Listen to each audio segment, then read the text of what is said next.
Hello 2K family, welcome back to our channel Veeksha 21. Target 2K to 3K. మన channel ని ఇప్పటి వరకు subscribe చేసుకునే వాళ్ళు వెంటనే సబ్స్క్రైబ్ చేసుకోండి. నానమ్మ వాళ్ళ ఇంటికి వెళ్తున్నాం. చెప్పు. ఎక్కడ నానమ్మ వాళ్ళ ఇల్లు? ఎక్కడ? ఖమ్మంలో. ఎక్కడ? చెప్పు. పాటలు పాడు కాదురా, పాటల పాడు. పాతర్ల పాడు. పాతర్ల పాడు. పాటలు పాడు అంట. వాళ్ళ డాడీ అయితే కుమ్ముతున్నాడు. కుమ్మిన తర్వాత వెళ్తాం అందరం. ఎందుకు వెళ్తున్నాం? ఏం పని మీద వెళ్తున్నాం? పని ఉంటే తప్ప మేము ఆ ఊరికి వెళ్ళాం. కాబట్టి ఎందుకు వెళ్తున్నాం, ఏ పని మీద వెళ్తున్నాం అనేది మీరు వీడియో మొత్తం స్కిప్ చేయకుండా చూస్తే అర్థమవుతుంది. వీడియోని మాత్రం స్కిప్ చేయకుండా తప్పకుండా చూడండి. బాయ్. ఆఫ్టర్ లాంగ్ టైం మా అత్తయ్య వాళ్ళ ఇంటికి అయితే వెళ్తున్నాము. మేమైతే December 10th మా అత్తయ్య వాళ్ళ ఇంటికి అయితే స్టార్ట్ అయ్యాము. ఎర్లీగా వెళ్దాం అనుకున్న ప్రతిసారి లేట్ అవుతూనే ఉంటుంది. ఎందుకంటే మా పిల్లలు చేసే అల్లరి అంతా ఇంత ఉండదు. మేమైతే ఆటో కోసం వెయిట్ చేస్తున్నాము. ఇక్కడ మా పిల్లలైతే ఒక కొత్త ఆటోని అయితే కనుక్కున్నారంట. ఇక ఇంతలోనే మా ఆటో అయితే వచ్చేసింది. ఇక మేమైతే KPHP బస్ స్టాప్ కి అయితే వెళ్తున్నాము. ఈ బస్ ట్రావెలింగ్ ఏమో కానీ నా హార్ట్ బీట్ అయితే మామూలుగా కొట్టుకోలేదు. ఇక మా హస్బెండ్ అయితే నైట్ ట్రావెల్ చేద్దామన్నాడు. నైట్ అయితే నేను అసలు రానని చెప్పేశాను. ఇక తను మాత్రం ఏం చేస్తాడు, ఏం చేయలేక ఇంకో 1 day ఎక్స్ట్రా డ్యూటీ పోయినట్టే, శాలరీ కూడా కట్ అయినట్టే. సడన్ గా మేము మా అత్తయ్య వాళ్ళ ఇంటికి ఎందుకు వెళ్తున్నామంటే ఇప్పటికే అందరికి అర్థమయ్యే ఉంటుంది, ఎలక్షన్స్ కాబట్టి. ఇక నెక్స్ట్ డే ఎలక్షన్స్ ఉన్నాయి కాబట్టి బస్ కోసం జనాలు మామూలుగా కొట్టుకోవట్లేదు. ఇక మా బస్ లో సీట్స్ అన్ని అయిపోయాక డ్రైవర్ అయితే కమిషన్ తీసుకొని కొంతమందిని ఎక్కించుకున్నాడు. ఇక సిటీ అంతా దాటిన తర్వాత విలేజ్ ఎంటర్ అవ్వగానే వ్యూ అయితే చాలా బాగుంది. నాకైతే ఈ వ్యూ అంతా చూసిన తర్వాత చాలా పీస్ఫుల్ గా అనిపించింది. సిటీలో ఉండే వాళ్ళకి ఇది ఒక కొత్త అద్భుతమైన ప్రపంచం. అలా చూస్తూ ఖమ్మంలో అయితే దిగేసాము. ఇక ఖమ్మం నుండి మా ఊరికి అయితే వచ్చేసాము. ఇక మా యశ్ అయితే బస్ ఎక్కిన దగ్గర నుండి వాటర్ కూడా తాగమన్నా కూడా తాగలేదు. నానమ్మల ఇంటికి వెళ్ళినాక తింటా, నానమ్మల ఇంటికి వెళ్ళినాకనే వాటర్ తాగుతా అని అలానే ఉన్నాడు. లాస్ట్ కొప్పుడు వాటర్ అయితే తాగించాము మధ్యలో. ఇక ఫైనల్ గా మా అత్తయ్య వాళ్ళ ఇల్లు అయితే వచ్చేసింది. రియాక్షన్ వీడియో తీద్దాం అనుకున్నా, కాకపోతే లైటింగ్ సరిగ్గా లేకపోవడం వల్ల తీయలేదు. ఇక వచ్చి రాగానే వాళ్ళ నానమ్మ దగ్గరికి వెళ్ళిపోయాడు. ఇక మా చిన్నడు కొత్త కదా కొంచెం మారం చేశాడు. సెకండ్ టైం బుడ్డి విచ్చు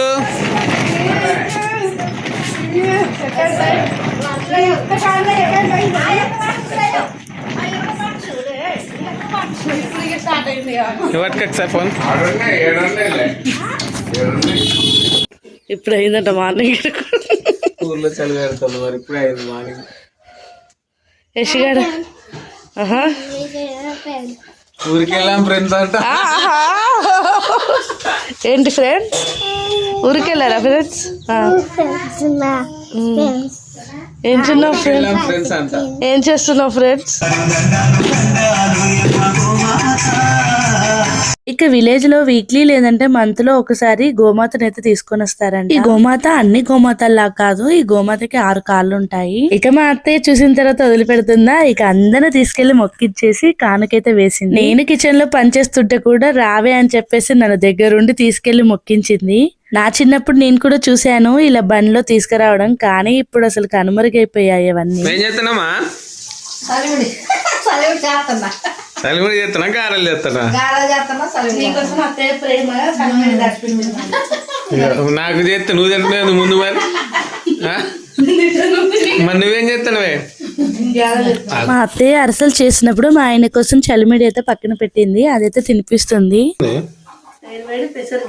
స్పెషల్ పప్పు గాలిచ్చి చేసామన్నమాట. ఓకే. నాకు ఇక్కడ వచ్చినా కదా దేవుడు, మీకు అది అలవాటే లేదు గ్యారెలకి ఇవే చాలా. మా అత్తయ్య వాళ్ళ సైడ్ ఏ శుభకార్యమైనా కూడా చలిమిడి కంపల్సరీ ఉండాల్సిందే. మాదేమో వరంగల్, మాకు ఈ చలిమిడి ఏవి తెలియదు. పెళ్ళైన కొత్తలో ఈ చలిమిడి కోసం మేము పడ్డ తిప్పలైతే మామూలు తిప్పలు కాదు. బయట చలి, ఇంట్లో వేడి గ్యారెలు కాంబినేషన్ అయితే సూపర్. మా ఆయన అయితే మంచిగా తినేసి బాగుందని చెప్తున్నాడు. ఇక మాకు ఎప్పుడైనా కొబ్బరికాయలు కావాలనుకున్నప్పుడు బయట కొనుక్కోవాల్సిన పని అయితే లేదు, ఎందుకంటే మా ఇంట్లోనే కొబ్బరి చెట్టు ఉంది కాబట్టి. కానీ ఎవరి నెత్తి మీద పడితే అంతే సంగతులు. కొబ్బరి చెట్టు నిండా కొబ్బరి బొండాలే ఉన్నాయి, కాకపోతే ఏం లాభం, అన్ని శని ఉన్న అల్లం నోట్ల శని లాగా తెంపే వాళ్ళు ఎవరు లేరు. ఇక చేసేదేం లేక చూసి ఆనందపడి చిన్న వీడియో క్లిప్ అయితే తీసుకున్నాను. మా హస్బెండ్ అయితే కొబ్బరికాయల కోసం బాగానే తంటలు పడి ఫైనల్ గా కొబ్బరికాయలు అయితే తీశాడు.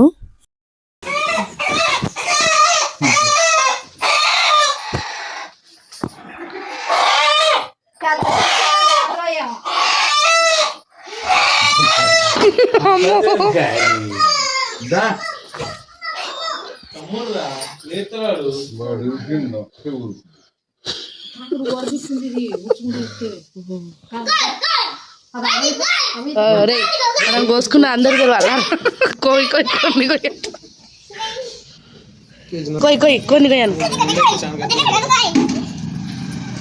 కోయి కోయి కొన్ని కోయి.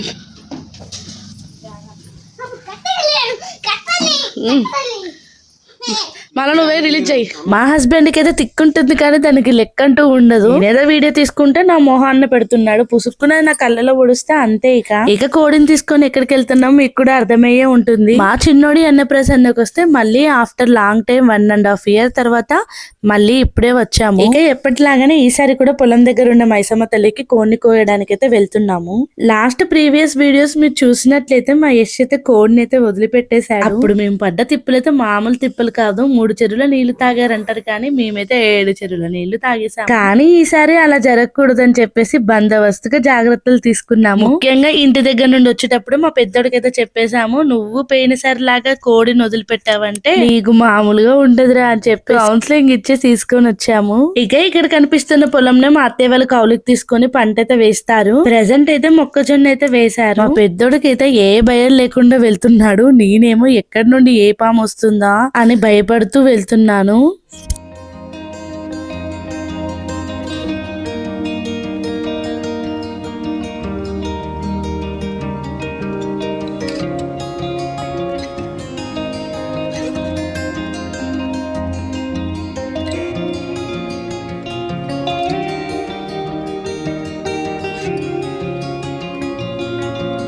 నాతో పాటు మీరు కూడా చూసేయండి మా పొలంలోని మైసమ్మ తల్లిని. నా పెళ్ళైన కొత్తలో అక్కడ మైసమ్మ తల్లి వెలిసిందేమో అని అనుకున్నాను, కానీ కాదంట. ప్రతి ఒక్క పొలం దగ్గర ఎవరి పొలం దగ్గర వాళ్ళు ఇలా ఒక చెట్టు కింద మైసమ్మ తల్లిని అయితే నిలుపుకొని కొలుస్తారంట. ఎందుకంటే ఆ పంట పొలానికి రక్షణగా మైసమ్మ తల్లి ఉంటుంది, అలాగే పంట కూడా మంచిగా పండాలని చెప్పేసి ఇలా నమ్మకంతో కొలుస్తారు. ఇలా ప్రతి ఒక్కరి పొలంలో మైసమ్మ తల్లి కాపలలాగా ఉండి పంటను రక్షిస్తూ పంట అభివృద్ధి అయ్యేలాగా చేస్తుందని వాళ్ళ నమ్మకం. ఈ విషయం అందరికీ తెలిసే ఉంటుంది, నాకే తెలీదు, అందుకే తెలుసుకొని చెప్తున్నాను. బిఫోర్ మ్యారేజ్ ఏదైనా విలేజ్ లో పెళ్ళైనప్పుడు దూరం నుండి పంట పొలాలను చూస్తూ వెళ్లే వాళ్ళం, కానీ పంట పొలాల లోపలికైతే ఎప్పుడు వెళ్ళలేదు. అందుకే ఇలాంటి విషయాలు తెలుసుకోవడానికి ఇన్ని ఇయర్స్ టైం పట్టింది. మా యశ్ అయితే చూస్తుండగానే చాలా పెద్దోడయ్యాడనిపించింది. ఎందుకంటే వచ్చి రాగానే చెట్టు దగ్గర అంతా క్లీన్ చేసి నాకు చాలా హెల్ప్ చేశాడు. ఇక మైసమ్మ తల్లి దగ్గర అంతా క్లీన్ చేసి పసుపు కుంకుమ చల్లి మొక్కుకున్న కోడిని కోసి ఇంటికైతే వచ్చేసాము. వచ్చిన వెంటనే ముక్కలకి మసాలా పెట్టిస్తున్నా. అమ్మా ఏం చేపిస్తాను ప్రియాంకతో? కూర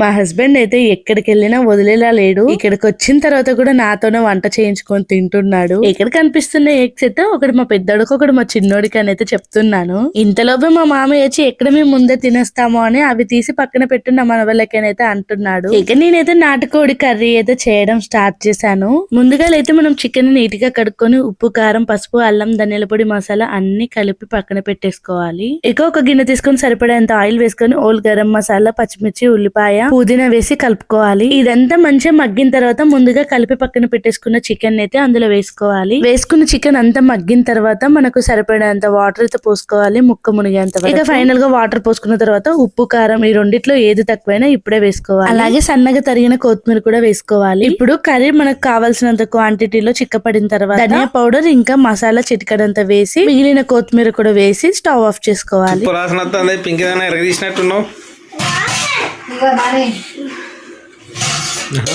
గష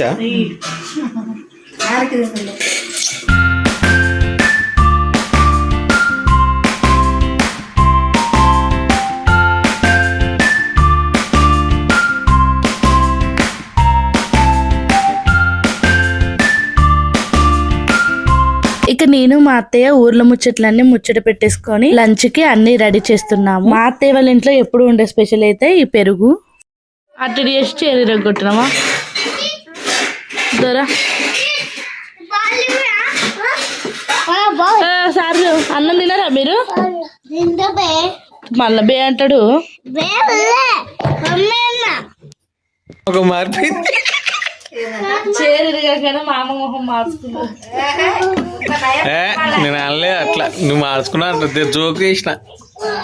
ఇక వచ్చిన నెక్స్ట్ డే అయితే మా అత్తయ్య కుండ దిష్టి తీస్తుంది. ఎప్పుడు వచ్చినా కూడా మా అత్తయ్య దిష్టి తీయడం మాత్రం కామన్.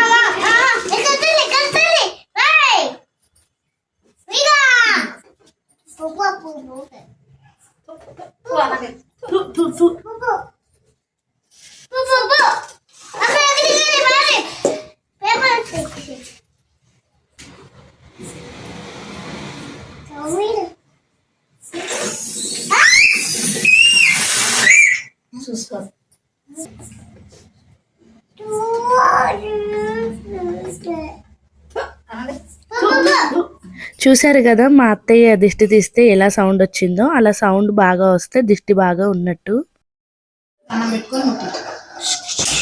డే 2 ఆ రోజు ఫ్రైడే అవ్వడం వల్ల నేనైతే ఇంట్లో పాలు పొంగిచ్చి నైవేద్యం ప్రిపేర్ చేసి ముత్యాలమ్మ తల్లి దగ్గరికి అయితే వెళ్తున్నాము. ఇక మా అత్తయ్య అయితే చెప్తుంది ఎలా చేయాలి. ఫస్ట్ అయితే దండం పెట్టుకుని స్టార్ట్ చేయమంది, నేను అలానే చేశాను. ఏందేను మరి డల్లై నువ్వు డల్లైనా ఉంటాడు పొద్దు పొద్దున్నే.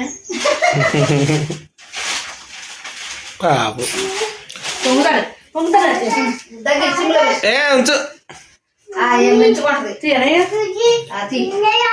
మా హస్బెండ్ అయితే మధ్య మధ్యలో నన్ను ఏదో ఒకటి అంటూనే ఉంటున్నాడు, ఎందుకు అట్లా ఉన్నావు అని చెప్పేసి. ఫుల్ డే బస్ జర్నీ చేస్తే ఫుల్ బాడీ పెయిన్స్. అసలు ఒక్క దగ్గర కూర్చొని అన్ని గంటలు ఉండాలంటే చాలా కష్టం కదా. హైదరాబాద్ లో ఇంట్లో నుండి 10:30కి ఇలా బయటకు వస్తే మళ్ళీ నైట్ 7:30కి అలా మా అత్తయ్య వాళ్ళ ఇంటికి చేరుకున్నాము. ఇక బస్ ఎక్కిన దగ్గర నుండి నేనైతే అసలు లేవని కూడా లేవలేదు. పైగా చిన్నోడేమో నా మీద, పెద్దోడేమో వాళ్ళ డాడీ మీద కూర్చొని ఉన్నారు. దాని వల్ల full body pains, leg pains అయితే వచ్చాయి. ఎక్స్ట్రా సీట్ తీసుకుందామన్నా కూడా మాకు దొరకలేదు, అంత రష్ ఉండే అసలు. ఎందుకంటే విలేజెస్ లో సర్పంచ్ ఓట్స్ జరుగుతున్నాయి కాబట్టి అసలు బస్సులు కూడా అవైలబుల్ గా లేవు. ఇక నైవేద్యం అయిన తర్వాత ఇంట్లో పూజ చేసుకొని ఇంట్లో ఉన్న ఉప్పలమ్మ తల్లికి కూడా మొక్కుకొని ఇక ఖమ్మం బ్రిడ్జ్ కింద ఉండే ముత్యాలమ్మ తల్లి దగ్గరికి అయితే వెళ్ళాలి. నైవేద్యం అయితే మా అత్తయ్య అయితే ఇంకా చాలా బాగా చేస్తుంది. నాకైతే మా అత్తయ్య చేసే బెల్లన్నం ఉంటుంది కదా, అదైతే చాలా అంటే చాలా ఇష్టం. అంత టేస్టీగా ఉంటుంది. అందులో కొద్దిగా నెయ్యేసి ఇస్తుంది. అసలు మామూలుగా ఉండదు టేస్ట్ అయితే. ఎప్పుడు మా అత్తయ్యనే నైవేద్యం ప్రిపేర్ చేస్తుంది, కానీ ఈసారి ఇద్దరు మనవళ్ళతో బిజీ అయిపోయింది. ఇక నువ్వు చెయ్యవే అని చెప్పేసి అంట నేనే చేశాను. ఇక ఇంట్లో పూజ చేసుకున్న తర్వాత ఇంట్లో ఉండే తులసమ్మ దగ్గర కూడా మొక్కుకొని తర్వాత ఉప్పలమ్మ తల్లి దగ్గర కూడా అంతా క్లీన్ చేసి కడిగి పూజిస్తున్నాను.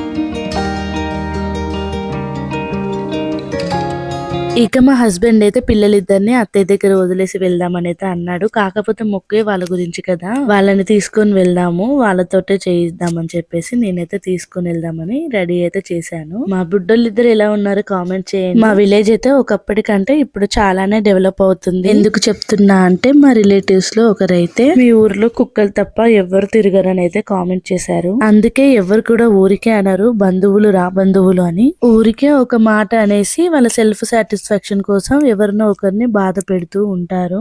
ఇలాంటి మాటలు నాకు అప్పుడప్పుడు గుర్తొచ్చినప్పుడు నేను వీడియోస్ లో చెప్తే మాత్రం వాళ్ళ కొళ్ళు మండిపోతుంది, ఎక్కలేనంత కోపం వస్తుంది. వాళ్ళన్న మాటలే కదా నేను చెప్పేది. నేనేదైనా చెప్పినప్పుడు నేను చెప్పిన దానికి నా మీద పగలు ప్రతీకారాలు పెట్టుకునే బదులు నేనెందుకు ఆ రోజు అలా అన్నాను అని రియలైజ్ అయితే చాలు. అయినా అలా రియలైజ్ అయితే బంధువులు రా బంధువులు ఎందుకు అవుతారు చెప్పండి.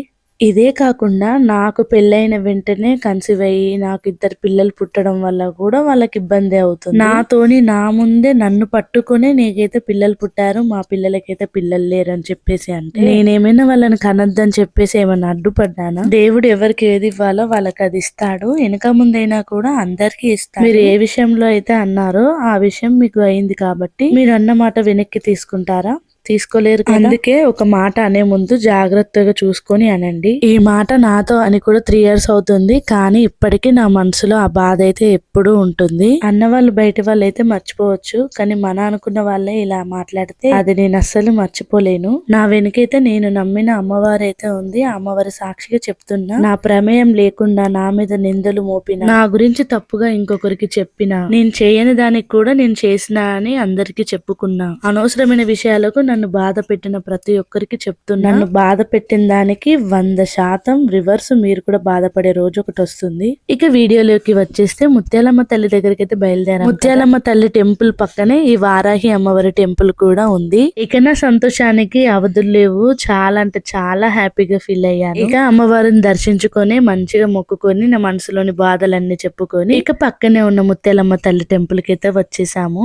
ఇక టెంపుల్ అయితే లాక్ చేశారు అనుకున్నా, కాకపోతే నార్మల్ గా గేట్ అయితే పెట్టేశారు. ఇక లోపలికి వెళ్ళి ప్రశాంతంగా కూర్చొని అమ్మవారి దగ్గర అయితే పూజ అయితే చేసుకున్నాను. మేము ఎక్కువగా హైదరాబాద్ లో ఉన్నప్పటికీ ఏదైనా ఆపద వస్తే మాత్రం మన విలేజ్ లోని అమ్మవార్లకే ఎక్కువగా మొక్కుకుంటాను. అలా మొక్కుకున్న ప్రతిసారి నా కోరిక అయితే ఖచ్చితంగా నెరవేరుతుంది. కోరికలు అంటే పెద్ద పెద్ద బంగ్లాలు, కార్, శాలరీ కాదు. నేను, మా హస్బెండ్, మా 2 పిల్లలు, మా అత్త, మామ, మా అమ్మ, మా 2 అన్నయ్యలు, వదినలు, వాళ్ళ పిల్లలు ఎప్పుడు సంతోషంగా ఆరోగ్యంగా ఉండాలని అయితే మొక్కుకుంటాను. ఇక మా ఫ్యామిలీ విషయానికి వస్తే మా నలుగురిట్లో ఎవరికి ఆరోగ్యం బాగాలేకపోయినా నేనైతే ఈ ముత్యాలమ్మ తల్లికైనా, మా ఉప్పలమ్మ తల్లికైనా, మా ఇంట్లో ఉండే కులదేవతలకి మొక్కుకుంటే తొందరగా నెరవేరుతుంది. అలా మొక్కుకున్న మొక్కులే ఇలా వచ్చినప్పుడల్లా తీరుస్తూ హస్బెండ్ అయితే అంటూ ఉంటాడు, ఏంటి నువ్వు మన గురించి మొక్కకుండా అందరి గురించి మొక్కుతున్నావు అని చెప్పేసి. మా ఫ్యామిలీ తర్వాత మా అత్త, మామ వాళ్ళు నాతో సరిగ్గా ఉన్నా లేనప్పటికీ ఇంటికి పెద్దవాళ్ళు కాబట్టి ఎప్పుడూ ఇంటికి అండగా ఆరోగ్యంగా ఉండాలని పూజ చేసిన ప్రతిసారి కోరుకుంటాను. తర్వాత మా అమ్మ, మా ముగ్గురిని పెంచి పోషించడానికి, ఇంత పెద్దవాళ్ళని చేయడానికి మా మమ్మీ పడ్డ కష్టాలు అంతా ఇంత కాదు. మా డాడీ నలుగురిట్లో నవ్వుల పాలు చేసినా కూడా అవన్నీ నిలదొక్కుని మా మమ్మీ ఈ రోజు మా అందరి కోసం నిలబడింది కాబట్టి మా మమ్మీ గురించి మొక్కడంలో తప్పే లేదు. మా అన్నయ్యల విషయానికి వస్తే నాకు ఏదైనా ఆపద వస్తే ముందుగా ఎదురు చూసేది మా అన్నయ్య వాళ్ళ కోసమే కాబట్టి వాళ్ళ కోసం మొక్కుతాను. ఎందుకంటే వాళ్ళు సంతోషంగా హ్యాపీగా ఉంటేనే కదా నాకు ఏదైనా కష్టం వచ్చినా సుఖం వచ్చినా వాళ్ళు నాకు తోడుండేది.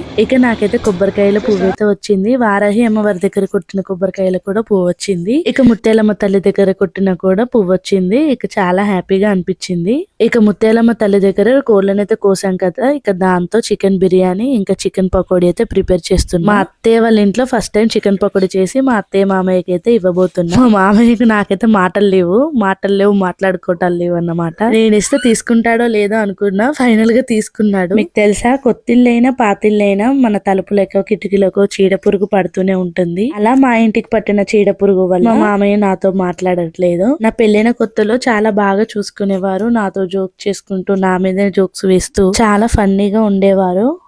మీరు నమ్మినా నమ్మకపోయినా మీకు విషయం చెప్పనా, నా పెళ్ళై 5 years అయినప్పటికీ నేను మా అత్తారింట్లో సంతోషంగా ఉంది. ఇప్పుడే నాది నాకే ఆశ్చర్యం అనిపించింది, నేను మా అమ్మ వాళ్ళ ఇంట్లో ఉన్నానా మా అత్తగారి ఇంట్లో ఉన్నానా అని చెప్పి. అప్పట్లో అయితే నాకు అంతఃపురం సినిమా గుర్తొచ్చేది. డబుల్ ధమాకాలో 2 మనవళ్ళనే ఇచ్చాను కాబట్టి ఈసారి కొంచెం కోపం తగ్గింది అనుకుంటా. నా మీద ఉన్న కోపం పక్కన పెట్టేసి మనవళ్ళతో చాలా ఎంజాయ్ చేస్తూ ఉన్నాడు ఉన్నన్ని రోజులు. మా 2 బుడ్డలు కూడా మార్నింగ్ నిద్ర లేవగానే కళ్ళు కూడా తెరవక ముందే తాత తాత తాత అని ఒకటే కలవరించేది. బాగా అడిక్ట్ అయిపోయారు మా మామయ్యకి. ఇక ఈవినింగ్ వ్యూ అయితే చాలా బాగుంది కదా.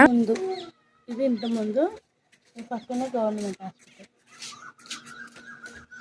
30 ఏళ్ళు వచ్చినట్టే కానీ మా హస్బెండ్ ముందు మాత్రం నేను ఇంకా చిన్న పిల్లలానే చేస్తాను. నా తింగరేషాలు ఇలా ఉంటాయి అన్నమాట. ఈ వీడియో పెట్టకపోతే చెప్తే నీ సంగతి అన్నాడు, అందుకే పెట్టా. ఇక అలా టైం స్పెండ్ చేసిన తర్వాత ఇక నైట్ అయితే నేను బట్టలు వాష్ చేసుకుంటున్నా. రేపు వేసుకోవడానికి కూడా లేదు. ఇక వచ్చిన దగ్గర నుండి అటు ఇటు తిరగడమే కాబట్టి బట్టలన్నీ అలానే ఉన్నాయి. ఇక పిల్లలు అయితే అత్తయ్య పిండేసింది. ఇక నావి ఉతుకుతా అన్న నేనైతే ఇవ్వను, నాకైతే నచ్చదు. నేను ఇంట్లో ఉంటే నేనే ఉతుకదాన్ని, కానీ నేను అటు ఇటు తిరుగుతున్నా కదా వచ్చిన దగ్గర, ఇక వీలు లేదు. ఇప్పుడు మేము కొత్త స్వామి టెంపుల్కి అయితే వెళ్తున్నాము. సో చూడండి ఎలా ఉంటుందో టెంపుల్ రోడ్డు, అది కొత్తగా మొత్తం టెంపుల్ వ్యూ అంతా చూపిస్తాం చూడండి. నచ్చిన వాళ్ళకి తప్పకుండా లైక్ చేయండి, స్కిప్ చేయకుండా చూడండి. ఇంత ఎండలో వెళ్తున్నాం అనమాట, ఎందుకంటే దేవుడు అంత గొప్పడు కాబట్టి. మస్తు చేశారు, బాగా చేశారు. మీరు ఒకసారి చూడండి, చూస్తే అర్థమవుతుంది. నా ప్రీవియస్ వీడియోస్ చూస్తుంటే మీకు తెలిసే ఉంటుంది టెంపుల్. మా చిన్న బాబు అన్నప్రసన్న కూడా ఇందులోనే అయింది, అలాగే పెద్ద బాబు అన్నప్రసన్న కూడా ఇందులోనే అయింది. చాలా పవర్ఫుల్ టెంపుల్. ఈ కొత్త స్వామి టెంపుల్ కి వచ్చిందంతా కూడా నేను ఒక ఫుల్ వీడియో తీస్తాను. ఇప్పుడైతే చిన్న చిన్న క్లిప్స్ అయితే యాడ్ చేశాను. పాతల పాటు హైదరాబాద్ కుక్కట్పల్లికి అయితే వెళ్తున్నాం. సో దారి మధ్య తినడం కోసం పూరి ప్రిపరేషన్. ఇంకా లగేజ్ చదువుకోవాలి, స్నానం చేయాలి, పిల్లలను రెడీ చేసుకోవాలి, అన్నీ అయితే పెట్టేసుకుందాం, బట్టలు సదిరేసుకుందాం. పూరి ఎంత పచ్చగా వస్తే అంత బాగుంటుందని నా ఒపీనియన్.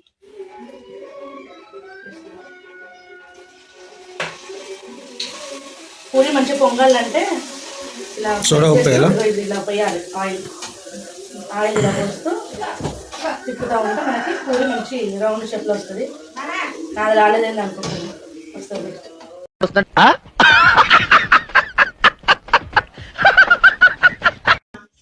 దిగరా అదే మరి నువ్వు ఇంతకు నేను గిన్నెలో ఇలా ఆయిల్ పోయాలి. మీరు ఆయిల్ పోస్తే చూసారా ఇలా రౌండ్ వస్తుంది. మనకి రౌండ్ షేప్లో పూరీలు బాగా ఉబ్బాలంటే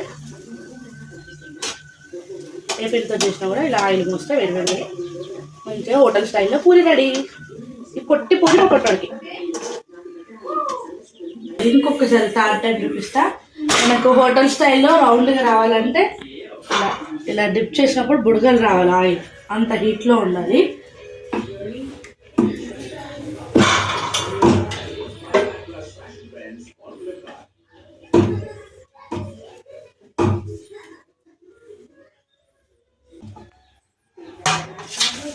వేసామంటే ఇట్లా అనేసి చూసారా అన్నీ మా పుట్టం సైజులో వస్తుంది. నేనే కొంచెం చిన్నగా చేసిన.